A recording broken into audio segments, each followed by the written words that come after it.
পশ্চিমবঙ্গের ক্যানিং হাসপাতালে চন্দ্রবোরার কামড় খেয়েও জীবন্ত সাপ নিয়ে হাজির সাহসিনী গৃহবধূ। চাঞ্চল্য ছড়ালো বারুইপুর ও ক্যানিং জুড়ে। কামড় দিয়েছিল সাপ, সেই সাপকে জীবন্ত অবস্থায় ধরে চিকিৎসার জন্য হাসপাতালে হাজির হলেন বধূ। আর এমন ঘটনায় সাপ দেখতে হাসপাতালে উপচে পড়ে ভিড়। বর্তমানে ওই বধূ ক্যানিং মহকুমা হাসপাতালে চিকিৎসাধীন রয়েছেন। স্থানীয় সূত্রে জানা গিয়েছে, বারুইপুর থানার অন্তর্গত রাঙা বেলেঘাটা গ্রামের বধূ কৃষ্ণা নস্কর বুধবার সন্ধ্যায় বধূ নিজের পেয়ারা বাগানে কাজ করছিলেন।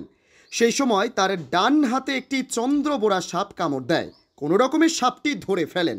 পরিবারের লোকজনদেরকে ঘটনার কথা জানায়, চিকিৎসার জন্য তড়িঘড়ি বারুইপুর হাসপাতালে নিয়ে যায়। সেখানে ওই বধূর শারীরিক অবস্থার অবনতি হলে ক্যানিং মহকুমা হাসপাতালে স্থানান্তরিত করেন। জীবন্ত সাপ নিয়ে ওই বধূ ক্যানিং মহকুমা হাসপাতালে এলে হইচই পড়ে যায়। সাপ দেখার জন্য সাধারণ মানুষ ভিড় জমায়। তড়িঘড়ি ওই বধূর চিকিৎসা শুরু করেন ক্যানিং মহকুমা হাসপাতালের সর্প বিশেষজ্ঞ চিকিৎসক ডক্টর সমরেন্দ্রনাথ রায় ও ডক্টর মধুরিমা মণ্ডল। ঘটনা প্রসঙ্গে বধূর দেওর বিভাস নস্কর জানিয়েছেন, সাপ কামড় দেওয়ার সাথে সাথে সাপ ধরে নিয়ে হাসপাতালে যায় চিকিৎসার জন্য। তবে ইদানিং বারুইপুর এবং সোনারপুর এলাকায় চন্দ্রবোরা সাপ প্রচুর হারে বেড়ে গিয়েছে। অন্যদিকে নরেন্দ্রপুর থানার অন্তর্গত রাধানগর এলাকার বাসিন্দা রামপ্রসাদ মণ্ডল তিনি মাঠে গরু আনতে গিয়েছিলেন।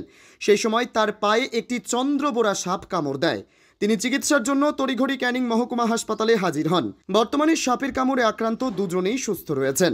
ঘটনা প্রসঙ্গে ক্যানিং মহকুমা হাসপাতালের সর্প বিশেষজ্ঞ চিকিৎসক ডক্টর সমরেন্দ্রনাথ রায় জানিয়েছেন, চন্দ্রবোরা সাপের কামড়ে দুজন ভর্তি রয়েছেন। চিকিৎসা চলছে, পর্যাপ্ত পরিমাণ এভিএস দেওয়া হয়েছে। তবে বধূর ক্ষেত্রে একটা বিরল ঘটনা জানা গিয়েছে। কৃষ্ণা দেবীকে গত 10 বছর আগে চন্দ্রবোরা সাপ কামড় দিয়েছিল। বর্তমানে চন্দ্রবোরা সাপের প্রজনন অত্যাধিক হারে বেড়ে গিয়েছে। তাছাড়া চন্দ্রবোরা সাপ সরাসরি বাচ্চা প্রসব করে। কামড়ের ঘটনা আরও ঘটবে, সাবধানতা অবলম্বন প্রয়োজন। এছাড়া সাপ কামড় দিলে ধরে কিংবা মেরে আনার প্রয়োজন নেই, সেক্ষেত্রে বিপদ বাড়তে পারে। মনে রাখতে হবে, সাপে কামড় দেওয়ার সাথে সাথে সময় নষ্ট না করে সরাসরি নিকটবর্তী সরকারি স্বাস্থ্যকেন্দ্রে পৌঁছানো জরুরি। সেক্ষেত্রে বিপদের ঝুঁকি থাকে না। বারুইপুর থেকে এক গৃহবধূ এলেন পেয়ারা বাগানে কাজ করতে গিয়ে চন্দ্রবোরা কামড় দিয়েছে এবং তিনি এটাও জানাচ্ছেন যে অতিরিক্ত চন্দ্রবোরার দাপট বেড়ে গিয়েছে। কি বলবেন? চন্দ্রবোরার দাপট না, এই মুহূর্তে কেউটে, কালাচ এবং চন্দ্রবোরার সরসাপেরই বাচ্চা হচ্ছে। আমাদের যারা রেস্কিউ করে এরকম বন্ধুদের কাছে প্রচুর খবর। এই যে পেশেন্ট সোনারপুর থেকে এসছে, বারুইপুর থেকে এসছে, শত শত চন্দ্রবোরার বাচ্চা হয়েছে। তার পাশাপাশি কেউটের বাচ্চাও হসপিটালে এসছে। এবং এই গত 15 দিনে আমাদের হাসপাতালে প্রচুর পেশেন্ট ভর্তি হয়েছে।